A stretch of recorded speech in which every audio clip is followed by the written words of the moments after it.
मेरा नाम ब्रिजेश कुमार है और मैं बिहार के कटिहार ज़िला से हूँ। और ये जो घटना मैं आपको बता रहा हूँ, ये एकदम सत्य है। ये घटना मेरे साथ घटी है। आज भी जब मैं इस घटना को याद करता हूँ तो मुझे बहुत अजीब लगता है। तो चलिए शुरू करते हैं कहानी। ये घटना 2012 की है। उस टाइम मुझे डांस सीखने का और सिखाने का बहुत शौक था। मैं छोटे मोटे स्टंट भी किया करता था और इसके लिए मैं बच्चों को सिखाया भी करता था। इससे थोड़ी मेरी आमदनी भी हो जाती थी। वो सारे बच्चे मुझसे डांस सीखने आते थे, लेकिन मेरे पास डांस सिखाने के लिए कोई पर्याप्त जगह नहीं थी। मेरे घर से कुछ ही दूरी पे एक बाग था। बाग में आम के पेड़ और बांस की बड़ी बड़ी कोठियाँ भी थी। मेरे घर से करीबन 5-6 किलोमीटर दूर था। मैं सारे बच्चों को वहीं पे बुलाता था और हम सब वहीं पे मिलकर प्रैक्टिस भी किया करते थे। 2012 की मई या जून की बात है। मेरे घर वाले 2 दिन के लिए बाहर गए हुए थे। मैं रोज के रूटीन की तरह बच्चों को डांस सिखाने गया हुआ था। उसी बाग के कुछ ही दूरी पर मेरा एक दोस्त रहता है। उसका नाम ट्विंकल है। उसने मुझसे बोला कि आज रात तुम मेरे यहाँ पे खाना खाने आ जाओ। मैंने पहले उसे मना किया, लेकिन उसने मुझे बार बार बुलाया और हल्की फुल्की बारिश भी होने लगी थी। फिर मैं वहाँ से तुरंत ट्विंकल के घर चला गया। वहाँ पे फिर हम लोगों ने खाना बनाया और खाया। कुछ देर बाद हम लोग ने ड्रिंक भी कर ली थी, जो कि बहुत गलत चीज़ है। ड्रिंक करने के बाद नॉर्मली इंसान के सेंसेस और तेज काम करने लगते हैं और मैं काफ़ी ज़्यादा हाइपर भी हो गया था। मुझे पता नहीं मैंने अपने दोस्त को ये बात क्यों बोली। मैंने नशे में उससे बोला कि तू हमेशा भूतों की बात करता है, कहाँ है भूत। वो मुझसे इस चीज़ के बारे में बार बार मना कर रहा था, लेकिन मैं नशे में ज़बरदस्ती उसको उसके घर के बाहर लेके गया। पहले तो वो जाने के लिए तैयार नहीं था, लेकिन बाद में वो भी चलने के लिए तैयार हो गया। लेकिन फिर उसको हल्का सा डर लगा। उसने कहा हम लोग अपने और एक दोस्त को बुला लेते हैं। ट्विंकल ने अपने और एक दोस्त को बुला लिया। फिर हम 3 लोग थे। उसके घर के कुछ ही पीछे एक बड़ा सा तालाब था। उस तालाब के साइड से होते हुए पीछे की तरफ बहुत बड़े बड़े बाग और जंगल थे। मैंने उससे कहा हम लोग इस जंगल के अंदर चलते हैं। पता नहीं हम तीनों को क्या सूझी, हम तीनों उस जंगल के अंदर चले गए और वहाँ पर कुछ देर तक जोर जोर से हंसते भी रहे। उसके बाद मैं जोर जोर से चिल्ला के भूत प्रेत को गालियाँ भी देने लगा। मैंने उनसे कहा अगर तुम में हिम्मत है तो मेरे सामने आओ। फिर ये सब दोहराने के बाद मैं उनको बार बार गंदी गाली दे रहा था। ये करीबन 15 से 20 मिनट तक चला। जब कुछ भी नहीं हुआ तब हम तीनों हंस हंस के वापस चले गए। हालांकि वहाँ पे सिर्फ गालियाँ मैं ही दे रहा था। बाकी के दोनों लोग शांत थे, वो सिर्फ हंस रहे थे। रात काफ़ी ज़्यादा हो गई थी। मेरे दोस्त ने कहा अब हमें घर वापस चलना चाहिए। फिर उसने किसी तरह मुझे रास्ते के बीच में छोड़ दिया। मैं नशे में था। धीरे धीरे डगमगाते हुए मैं अपने घर पहुंचा। घर का मैंने ताला खोला और अंदर चला गया। अंदर जाके बेड पे लेट के मैंने टीवी ऑन किया। फिर मैंने एक हॉरर सीरीज चलाया। मैं बेड पर लेट के उसी सीरीज को देख रहा था। फिर मैंने कुछ देर तक तो उसको देखता रहा और मैं अपना हाथ बेड के ऊपर रखा था और चुपचाप उसी शो को लेटे हुए देख रहा था। नशा भी मुझे काफ़ी ज़्यादा था। तभी अचानक से मेरा हाथ किसी ने बहुत ज़ोर से दबा दिया, लेकिन वो चीज़ मुझे दिख नहीं रही थी, लेकिन मुझे साफ साफ पता चल रहा था मेरा हाथ दबा हुआ है।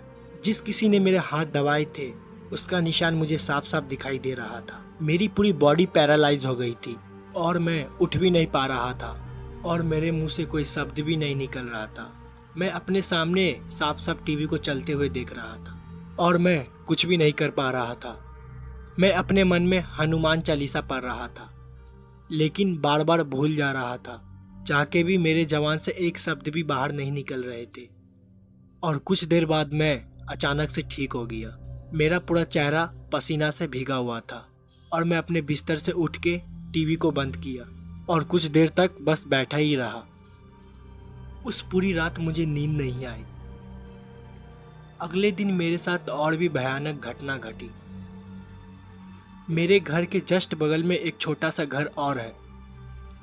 वहाँ पे हम अपनी गाड़ियों को खड़ा किया करते थे। मैं वहीं पे उस दिन रात को सो रहा था। मैं जहाँ पे सो रहा था मेरे सर के पास और मेरे पैर के पास दोनों जगह खिड़की थी। मैं पूरब पश्चिम की तरफ मुंह करके सो रहा था। रात के करीबन 1 बजे मेरे सर के पास वाली खिड़की पे मुझे चूड़ियों की आवाज़ आई। वो कोई औरत थी। उसने अपने हाथों पे चूड़ी पहने हुए लगातार खिड़कियों पे मार रही थी। ऐसा लग रहा था कि खिड़कियों को वो अपनी चूड़ी से तोड़ने की कोशिश कर रही है। मैं उठा, तभी वो आवाज़ गूंज के दोबारा मेरे पैरों के पास आने लगी। पैरों के पास वाली खिड़की से सेम आवाज़ आने लगी जैसा मेरे सर के बगल वाली खिड़कियों से आ रही थी।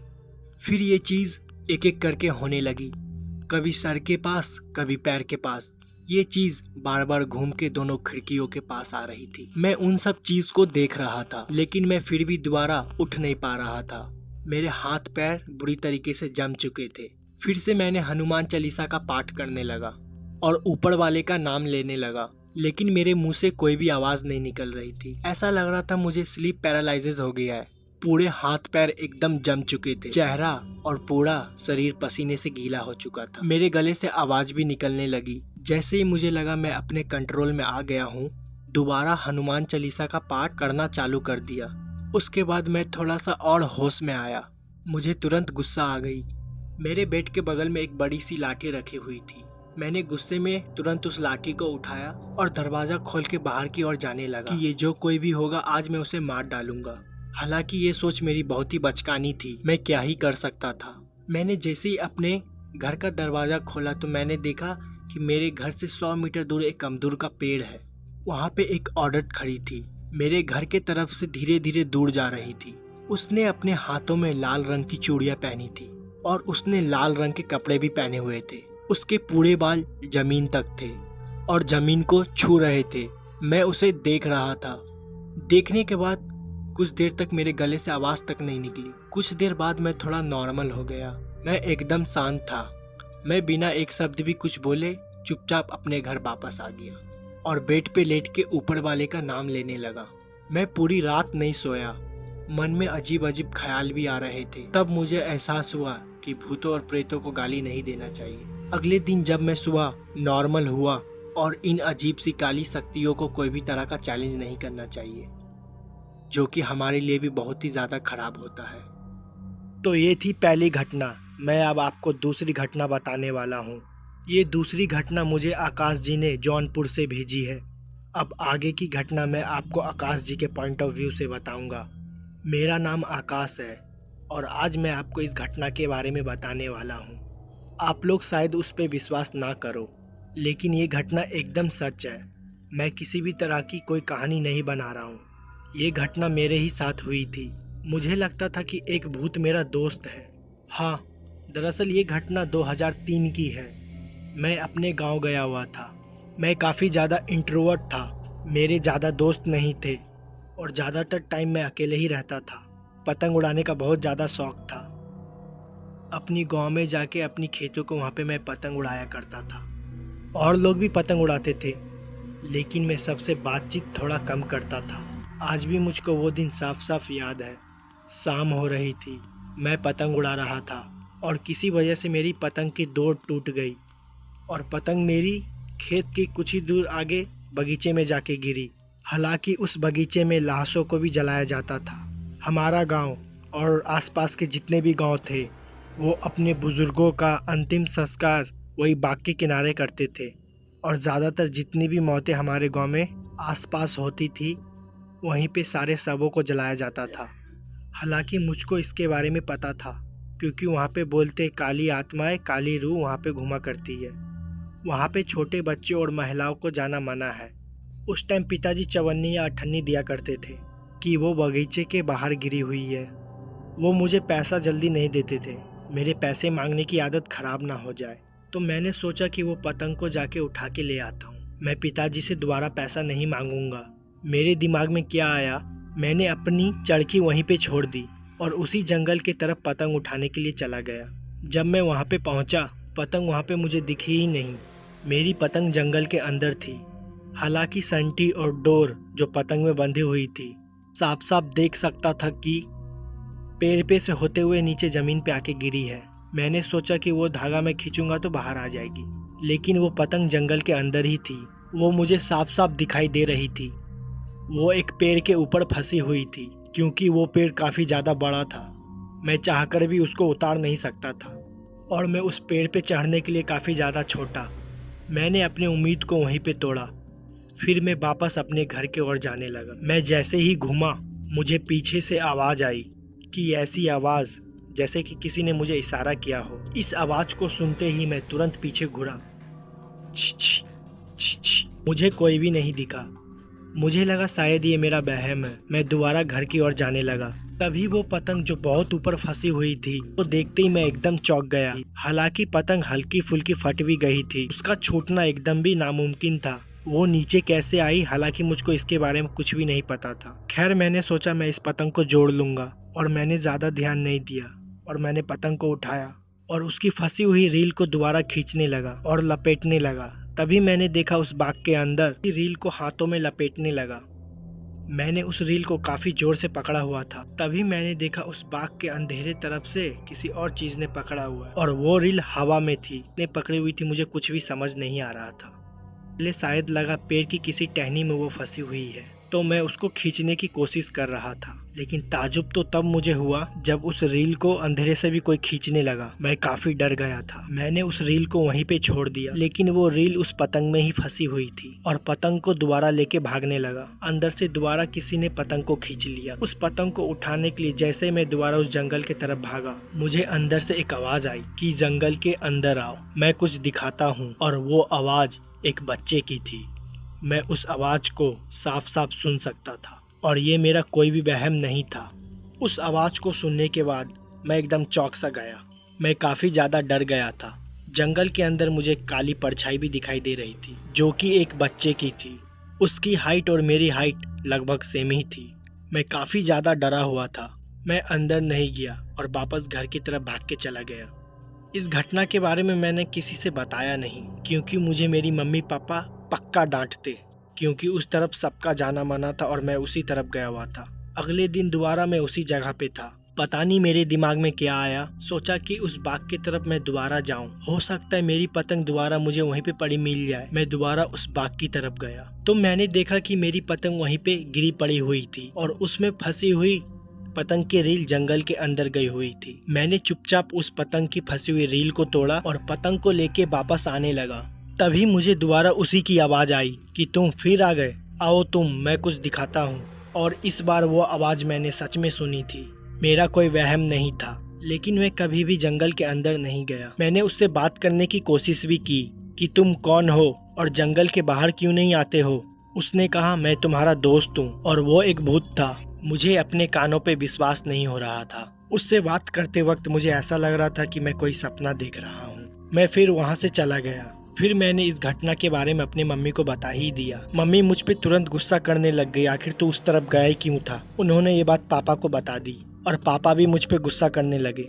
अजीब तो तब हुआ जब मैं रात को अपने कमरे में सो रहा था। हालांकि मुझे कोई भी दिखाई नहीं दे रहा था और वो आवाज़ मुझे फिर से सुनाई दी। मुझे उसके होने का कुछ भी महसूस नहीं हुआ, लेकिन बस वो आवाज़ मुझे सुनाई दी और लगातार वो आवाज़ मेरे कानों में आ रही थी। धीरे धीरे उस आवाज़ से मुझे डर लगने लगा था। इसके बारे में मैंने मम्मी को बताया। मम्मी को किसी भी तरह की कोई भी आवाज़ नहीं सुनाई दे रही थी और उनको लगा मुझे कि वहम हो गया। कुछ दिन में मेरी तबीयत भी खराब होने लगी और सर भी घूमने लगा। उल्टी वगैरह आना बहुत ही नॉर्मल हो गया मेरे लिए। कंडीशन काफ़ी ज़्यादा सीरियस हो गई थी। मम्मी ने डॉक्टर को दिखाया। उन्होंने बोला शायद फूड पॉइजनिंग हुआ है, फूड पॉइजनिंग की वजह से हो रहा है, लेकिन ऐसा कुछ भी नहीं था क्योंकि मैं बाहर का कुछ खाता भी नहीं था, तो मुझे फूड पॉइजनिंग हो भी नहीं सकती थी। पता नहीं पापा के दिमाग में क्या आया। उनको जब वो बात पता चली थी जंगल के उस हिस्से पे मैं जाता हूँ, तो उसी वक्त वो मुझ पे शक करने लगे थे। उन्होंने फिर अपने जान पहचान के पुजारी से बात की। उस पुजारी को मेरा पहना हुआ एक कपड़ा दिखाया और पुजारी उस कपड़े से ही समझ गया कि मुझ पे कोई आत्मा का साया है और वो साया एक बच्चे की आत्मा का है। हालांकि वो आत्मा मुझे किसी भी तरह की नुकसान नहीं पहुंचा रही थी, लेकिन उसके मेरे पास होने से मेरी तबीयत खराब हो रही थी। पुजारी का ये कहना था उस आत्मा से सिर्फ मैं ही बात कर सकता था। काफी अजीब सी घटना थी ये, लेकिन ये मेरे साथ ही घटी। फिर किसी तरह उस पुजारी ने कोई ताबीज बनाई, वो मुझे पहना दी। हालांकि मम्मी इस ताबीज वगैरह किसी भी बात पे विश्वास नहीं करती थी। उनको सिर्फ पूजा पाठ से ही मतलब था, क्योंकि उनको तावीज वगैरह एक काला जादू लगता था। वो पूजा वगैरह भी बहुत किया करती थी। खैर, एक हफ्ते बाद मेरी तबीयत दोबारा ठीक होने लगी और वो जो आवाज मुझे सुनाई देती थी वो भी सुनाई देना बंद हो गई। मुझे उस दिन से उस जंगल के हिस्से में जाने के लिए एकदम मना कर दिया गया कि मुझे कैसा लगता था। ये घटना धीरे धीरे पूरे गांव में भी फैल गई। लोग इस चीज के बारे में मेरे से पूछते भी थे, आखिर वो चीज दिखती कैसी थी। मैंने इसके बारे में कभी भी किसी को कुछ ज्यादा बताया ही नहीं, क्योंकि मुझको इसके बारे में बात करना बिल्कुल भी अच्छा नहीं लगता है। क्योंकि मैंने सुना है इन सब चीज के बारे में बात करो तो ये दोबारा तुम्हारे तरफ अट्रैक्ट होने लगती है। इस घटना के करीब 3 या 4 साल बाद मैंने घर छोड़ दिया और बाकी की पढ़ाई वहीं से कंटिन्यू की। फिर मैं अपने नानी के वहाँ चला गया था और फिर ऐसी घटना कोई भी मेरे साथ नहीं घटी। ये तीसरी घटना मुझको आदिल जी ने कानपुर से भेजी है। अब आगे की घटना मैं आपको आदिल जी के पॉइंट ऑफ व्यू से बताऊंगा। मेरा नाम आदिल है। ये घटना 2012 की है। काफी अजीब घटना थी ये। 2012 में मेरे पास कोई भी मोटरसाइकिल नहीं थी। मेरी अब्बू की तबीयत बहुत ज्यादा खराब थी और नानी की भी तबीयत खराब थी। अम्मी को नानी के पास जाना था। अब्बू साइकिल चला नहीं सकते थे, इसलिए उन्होंने अपनी जगह मुझे भेजा था। मैं जैसे तैसे मम्मी को नानी के वहाँ पे छोड़ के वापस आ रहा था। इतनी भी शाम नहीं हुई थी कि मुझको रास्ता ना दिखाई दे या मुझे टॉर्च की जरूरत पड़े। मैं अपने घर वापस लौट रहा था।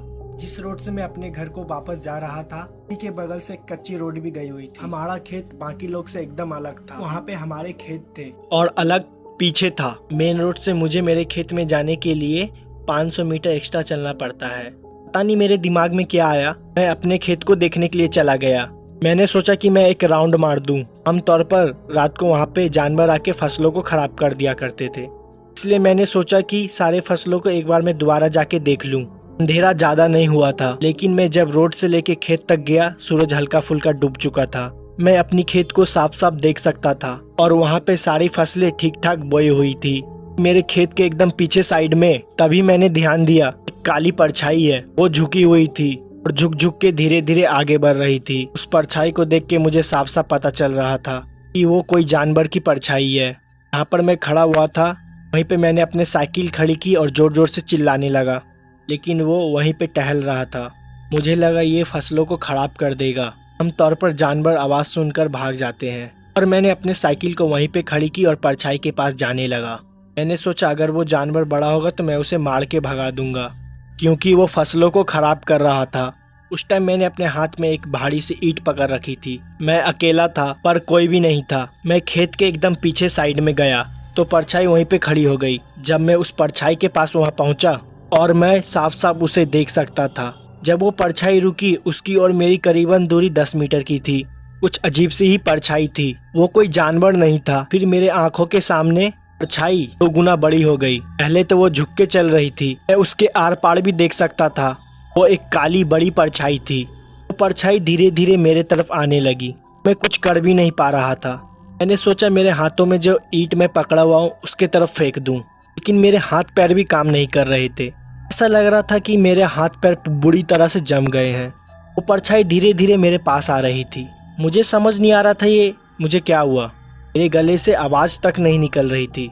वहाँ से भागना चाह रहा था, लेकिन मैं भाग भी नहीं पा रहा था। फिर कुछ देर बाद मेरे पैरों में जैसे कि जान आ गई हो। मैं दोबारा अपनी साइकिल की तरफ भागा।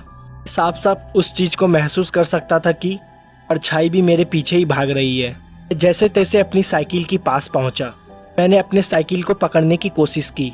जैसे अपनी साइकिल पकड़ी, मेरी साइकिल हवा में उड़ गई। साइकिल हवा में 1 मीटर दूर पीछे जाके गिर गई। लग रहा था मेरी साइकिल को किसी ने उठा के जोर से फेंक दिया हो, लेकिन वहाँ पर मुझे कोई भी नज़र नहीं आ रहा था। इतना ज़्यादा डर गया था कि मैंने अपनी साइकिल को वहीं पे छोड़ दिया, रोड की तरफ चिल्लाते हुए भागने लगा। ऐसा महसूस भी हो रहा था कि मेरे पीछे कोई भाग रहा है। किसी ने मेरे कंधे को छूने की कोशिश की है। मैं मेन रोड के पहुंचा, पे ही जाके नीचे बैठ गया। तभी लोग वहां से आ जा रहे थे। जान पहचान के एक दोस्त थे, उन्होंने मुझे देख लिया। उन्होंने उसी वक्त अपनी साइकिल रोकी और मेरी हालत के बारे में पूछा। मैं उन्हें सब चीज़ बताई। मुझे दोबारा बताया कि हम लोग जाके वहाँ देखते हैं। मुझे दोबारा बोला चल के वहाँ पे दोबारा देखते हैं, पर मेरी हिम्मत नहीं जुटी जाने की। मैं उससे बोला कि वो मुझे घर छोड़ दे। उन्होंने कहा ठीक है। अब्बू की भी तबीयत ख़राब थी और दवाई भी देनी थी। जब मैं अब्बू के पास पहुंचा तो वो सो रहे थे। उन्होंने देखा कि मैं पैदल आया हूं। उन्होंने मुझसे साइकिल के बारे में पूछा। मैंने उनसे कहा कि साइकिल मेरे एक दोस्त के पास है, कुछ देर में वो मुझे साइकिल लाकर दे जाएगा। वो जिन्होंने मुझे मेरे घर तक पहुंचाया था, वो बाद में मेरे दोस्त के साथ मेरे खेत पे परछाई को देखने के लिए गए। उन्होंने बताया कि वहाँ पे कोई भी परछाई नहीं दिखी और मेरी साइकिल वहाँ रोड पे ही पड़ी हुई मिली। मैंने उन्हें बताया कि ये जो घटना मेरे साथ घटी ये एकदम सत्य थी। हालांकि वो मेरे बात पे विश्वास कर रहे थे। मैं मन ही मन सोच रहा था कि वो सोच रहे होंगे कि मैं झूठ बोल रहा हूँ या मुझे किसी तरह का कोई वहम हुआ है। वो मेरी साइकिल वापस लाके मुझे दे गए और इस घटना को अगले दिन मैंने अपने अम्मी को भी बोला।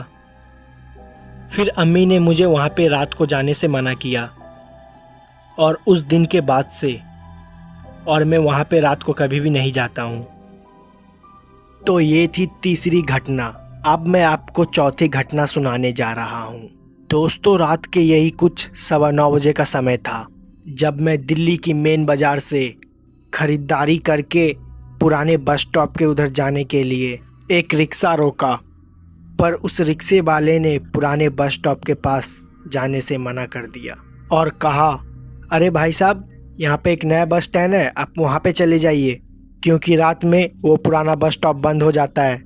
दोस्तों, वो क्या था कि न्यू बस स्टैंड से मेरे लिए कोई डायरेक्ट बस नहीं थी और दिन में मैं अपने यहाँ से सीधे बस स्टैंड पे उतरा था, इसलिए मुझे वहीं पे जाना था क्योंकि मेरी बस वहाँ से सीधी जो थी।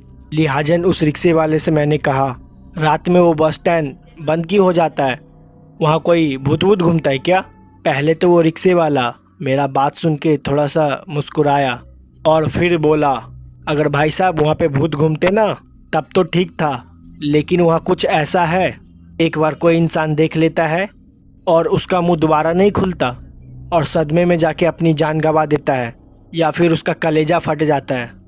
मुझे उस रिक्शे वाले की बेतुकी बातों पर एकदम भी विश्वास नहीं हुआ, इसलिए मैंने उसकी बातों को नज़रअंदाज किया। अपना सामान लेकर बस स्टॉप की तरफ निकल गया। मैंने और भी कई बार उस बस स्टैंड से बस पकड़ी थी, बस स्टैंड की तरफ निकल पड़ा। मैंने और भी कई बार उस बस स्टैंड से बस पकड़ी थी, बस उस सफ़र में इतना ही फ़र्क था, इस बार मैं रात में जा रहा था और लिहाजन में मैं उस रिक्शे वाले की बातों को नकारते हुए और अपना सामान लेकर उस बस स्टैंड की तरफ निकला। यहाँ से करीब 1 किलोमीटर दूर था। आसमान पूरी काले अंधेरे घनों में निपट गया था। बाजार की हल्की फुल्की रोशनी उस बस स्टैंड के पास नहीं पहुँचती थी। जैसे ही मैं पहुँचा, वो जगह मुझे एकांत में नज़र आई। उस जगह पे चारों तरफ सिर्फ़ और सिर्फ अंधेरा पसरा हुआ था, पर मुझे इस चीज़ से कोई मतलब नहीं था, इसलिए मैं वहाँ पर जाकर एक बेंच पे थोड़ी देर बैठ गया। अब मुझे इसी चीज़ का इंतज़ार था कि बस कब यहाँ पे पहुँचे, मैं कब यहाँ से निकलूँ। मैं वहाँ पे बैठा ही था कि मेरी नज़र अचानक एक चमकीली चीज़ पे पड़ी। जो बस स्टैंड से महज थोड़ा सा आगे एक चमकीली चीज़ नज़र आ रही थी, उसको देखकर मैं अचानक से हैरान हो गया। फिर मैं उठा, उस चीज़ की तरफ बढ़ने लगा। ऐसा लग रहा था जैसे कि वहाँ पे कोई कांच का टुकड़ा चमक रहा हो, लेकिन हैरानी तो इस बात की थी, जहाँ पर वो चीज़ चमक रही थी वहाँ पे लाइट की रोशनी भी नहीं थी। मैं जैसे ही वहाँ पे पहुँचा, वहाँ का दृश्य देखकर मैं तो हैरान ही हो गया। वो एक छोटी सी अंगूठी थी, लेकिन उसके अंदर इतनी ज़्यादा चमक थी कि वो अंगूठी किसी अजूबे से कम नहीं थी। मैंने अंगूठी उठाई कि इतने में ही मुझे हेडलाइट की रोशनी नज़र आई। जब मैं बस स्टैंड की उधर देखा, मैंने पाया कि मुझे एक बस अपनी तरफ आते हुए दिखाई दे रही थी। मैंने उस अंगूठी को अपने जेब में डाली और भागते हुए बस के पास पहुंच गया। मुझे इसी चीज़ का डर था कि कहीं बस निकल ना जाए। फिर मैं बस में सवार हुआ। बस भी खुल गई। पता नहीं क्यों उस बस में बैठने से पहले ही मुझे कुछ अजीब सा महसूस हो रहा था। मैं फिर भी इस चीज़ पे ज़्यादा ध्यान नहीं दिया और अपनी सीट पर बैठकर मैं आराम फरमाने लगा। फिर थोड़ी देर के बाद बस उस जगह पे पहुंच गई जहां पर मुझे उतरना था, और उस इलाके में पहुंचकर चैन की सांस मिली कि जब से मैं उस बस के अंदर बैठा था तब से मुझे वहां पर कुछ ठीक नहीं लग रहा था। मैं वहां से उतरा, अपनी घर की तरफ निकलने लगा। अब तक वो बस भी वहां से निकल चुकी थी। मैं जैसे जैसे अपने उस जानी पहचानी गांव की तरफ बढ़ने लगा, वैसे वैसे मुझे लग रहा था मेरे अलावा मेरे साथ कोई और चल रहा है जिसकी मौजूदगी का मैं एहसास कर सकता था। ऐसे में मैं थोड़ा घबरा गया।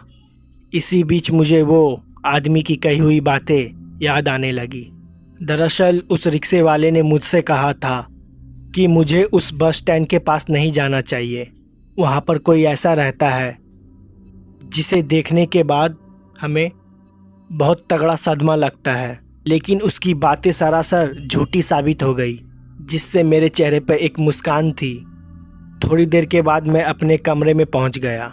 दरअसल जहां पर मैं रहता था वहां पर मैं किराए पर पूरा का पूरा हॉल ही बुक कर रखा था। मेरा गांव यहां से करीब 17 किलोमीटर दूर था और मैं अपने घर वालों से अलग इसलिए भी रहता था क्योंकि मुझको दुकान का काम करना पड़ता था। इस बार मैं कुछ ज़्यादा ही थका हुआ था। तब मैं अपने बेड के पास गया और आराम करने लगा। फिर उस चमकदार अंगूठी की याद आ गई। मैंने उसे अपनी जेब से निकाला और फिर मैं उसे अपने तकिए के नीचे रख दिया। वैसे एक वो अंगूठी ही थी, इसलिए मैंने उस पर ज़्यादा ध्यान नहीं दिया। मैं काफ़ी थका हुआ था, इसलिए मैं सोने की कोशिश कर रहा था। फिर थोड़ी देर के बाद मुझे पता ही नहीं चला कब मेरी आंख लग गई। फिर मुझे ऐसा एहसास होने लगा कोई मेरे आजू बाजू में चल रहा है। एक कदमों की आवाज़ मेरे कानों में गूंज रही थी। ऐसा लग रहा था कि वो कोई स्त्री है जिसकी पायल की धुनी बार बार मेरे कानों में गूंजती और फिर उसके बाद उसकी हंसने की आवाज़ भी आती। ये थोड़ी देर के लिए हुआ। फिर थोड़ी देर के बाद मेरी अचानक से आँख खुल गई और अपने आजू बाजू में देखा।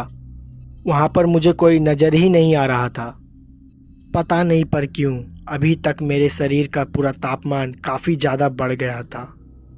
पूरा शरीर पसीने से तरबतर हो गया था। मेरी हिम्मत भी नहीं थी कि बाहर उठकर देख सकूं कि मेरे साथ हो क्या रहा था। ऊपर से मेरा सर भी बहुत भारी था। मुझे लगा कि शायद ज़्यादा थकावन की होने की वजह से मेरा सर दर्द कर रहा है। फिर से मैं अपनी बेड पर सर रख के सोने लगा, लेकिन दोस्तों आवाज़ों का आना बंद नहीं हुआ। जैसे ही मैं अपनी आंख बंद करके नींद में जाता तो मुझे तभी बहुत ही डरावनी आवाज़ें सुनाई देती। जैसे तैसे मैंने उस रात को बिताया। फिर जैसे ही सुबह हुई सब कुछ मानो जैसे कि नॉर्मल हो गया। मेरा शरीर भी सामान्य महसूस होने लगा। फिर मैंने ये सारी घटना अपनी एक करीबी दोस्त को बताई, लेकिन उसे भी मेरी बातों पे विश्वास नहीं हुआ। दरअसल मेरे दोस्त ने बताया कि ज़्यादा थकावन की वजह से हमारे शरीर में इस तरह की हलचल होना बहुत ही आम बात है। मेरे दोस्त ने भी मुझे वही सलाह दी। फिर बाद में मैंने उस चीज़ को सोचा था, फिर मैंने उसे नज़रअंदाज कर दिया और वापस से नॉर्मल होके रहने लगा। 2 से 3 दिन तक तो सब कुछ सामान्य रहा। मुझे ऐसा लगा कि शायद वो उस दिन की थकावट ही थी जिसके वजह से मुझे ऐसा लग रहा था। तीसरे दिन रात मैंने ऐसा कुछ देखा जो कि मेरी ज़िंदगी का सबसे डरावना दिन था। उस रात मैं अपना काम वाम निपटाने के बाद खाना वाना खाकर अपने बिस्तर पे आ गया और रात को फ़ोन चलाते चलाते पता नहीं कब मेरी आंख लग गई। और जब मेरी आंख खुली तो मैंने देखा मेरे हाथ को किसी ने दबोचा हुआ था। पहले तो मेरी नज़र उस हाथ पे गई। मेरे बाएं हाथ को दबोच रखा था। उसके बाद मैंने सामने की तरफ देखा तो मैंने पाया कि अब तक रात के 1:30 बजने वाले थे। उसके बाद मैंने अपने बगल में धीरे धीरे देखने की कोशिश की। वहाँ का नज़ारा देखकर तो मेरी हालत ही पतली हो गई। दरअसल मैंने देखा कि वो एक लड़की थी जिसका पूरा बदन दूध की तरह सफ़ेद था। तो मुझे उस लड़की की तरफ से रोने की आवाज़ आ रही थी, मगर उसके बाद उस लड़की के चेहरे पर अचानक ही एक मुस्कान आ गई। उसके डरावने चेहरे को मुस्कुराता हुआ देखकर मैं तो दहशत में चला गया। मुझे समझ ही नहीं आ रहा था कि मुझे इसमें क्या करना चाहिए। तभी मेरी नज़र उस औरत के हाथ पे चमकदार रिंग पे पड़ी। उसको देखकर मैं सारा माजरा अच्छी तरह से समझ गया कि आखिर मेरे साथ क्या हुआ था कि और आगे मुझे क्या करना था कि मैं उठने की हिम्मत तो करता पर उठ नहीं पाता और उस जगह से खड़ा नहीं हो पाता। मैं इतना तो समझ चुका था कि चमकदार और यूनिक दिखने वाली उस अंगूठी की वजह से हो रही है। उसके बाद मैंने थोड़ी सी हिम्मत दिखाई और भगवान का नाम लेकर ज़ोर से उठने लगा। तभी मुझे एहसास हुआ कि मेरा पूरा शरीर एकदम नॉर्मल हो गया है। फिर अचानक ही मेरी आंख खुली। मुझे मालूम ही नहीं कि वो मेरा बुरा सपना था या हकीकत, या फिर मेरे साथ सच में ऐसा कुछ हुआ था। लेकिन उस रात मैं समझ गया था कि किस लिए मेरे साथ इस तरह की अजीब चीज़ हो रही थी। फिर उसके बाद मैं उठा, इधर उधर देखने लगा। मेरी हिम्मत नहीं थी कि अब उस बेड के ऊपर मैं लेटा रहूं, और घूमते फिरते हुए किसी तरह मैंने उस रात को बिताई।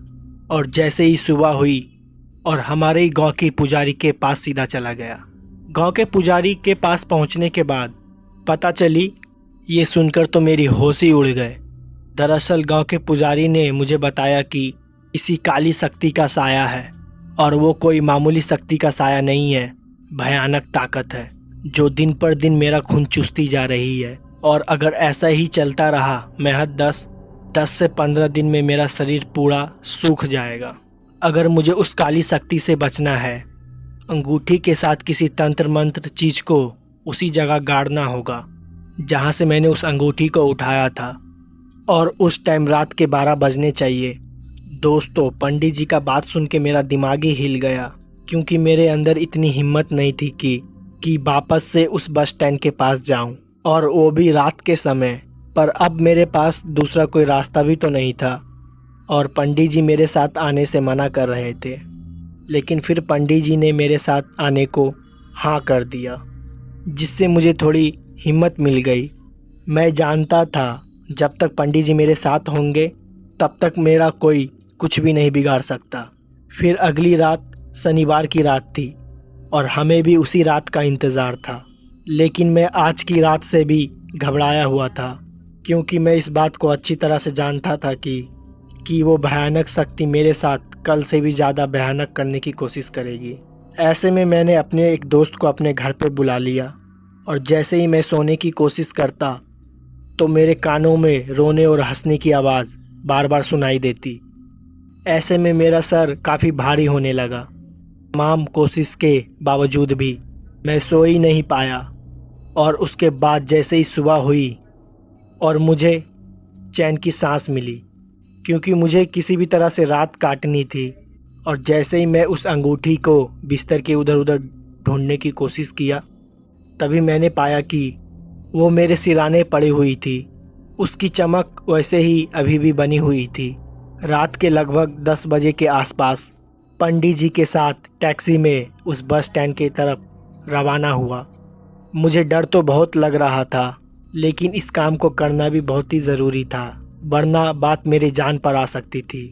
हम जैसे ही उस बस स्टैंड के पास पहुँचे, वहाँ का सन्नाटा देखकर हर किसी की हालत ख़राब हो जाए। उसके बाद उस पुजारी ने मुझको रुकने को कहा। थोड़ी देर तो हम लोग वहीं पे बैठकर इधर उधर देखने लगे। फिर जैसे ही रात को 12 बजने को आई, तभी उस पुजारी ने लंबी सांसें लेते हुए कहा, देखो बेटा, तुम्हारी ज़िंदगी और मौत आपस में टकराने वाली है। अगर तुम इस काम को ढंग से नहीं किया तो तुम्हें यहीं पे अपनी जान गंवानी होगी, और अगर ये काम तुमने ठीक से कर लिया तो भी तुम्हारे साथ कुछ ऐसा होगा उसके बारे में तुमने कभी पहले सोचा भी नहीं होगा, इसीलिए तुमको सोच और समझ के कदम उठाने हैं। दोस्तों, उसके बाद उस पुजारी ने मेरे हाथ में नारियल दिया और उसके बाद वो अंगूठी दी। उस नारियल के ऊपर खून के कुछ छींटे थी। शायद वो छींटे इसलिए भी थी, शायद किसी भी बुरी शक्ति को अपनी ओर आमंत्रित किया जाए। जैसा उस पुजारी ने मुझे बताया था, मैं वैसे उस नारियल के साथ चमकता हुआ अंगूठी को लेकर आगे की तरफ बढ़ने लगा। मैंने कभी सोचा ही नहीं था कि मेरी ज़िंदगी इस पड़ाव पर पहुंच जाएगी। फिर मैं धीरे धीरे अपनी कदमों के साथ उसी जगह पे पहुंच गया जहां से मैंने उस अंगूठी को उठाया था। पता नहीं मुझे क्यों ऐसा लग रहा था कि मेरे साथ साथ कोई और भी है जिसके होने का मुझे एहसास हो सकता था, लेकिन मैं उसे देख नहीं सकता था। मैं जैसे ही ठीक उस जगह पे पहुंचा तो मैंने उस नारियल के साथ ठीक उस अंगूठी को वैसे ही रख दिया जैसा कि उस पुजारी ने मुझको बताया था। जैसे ही मैं उस नारियल के साथ अंगूठी को रखा, वैसे ही पूरी धरती कांपने लगी और वैसे ही अंदर से एक हाथ बाहर निकला धूल को फाड़ कर।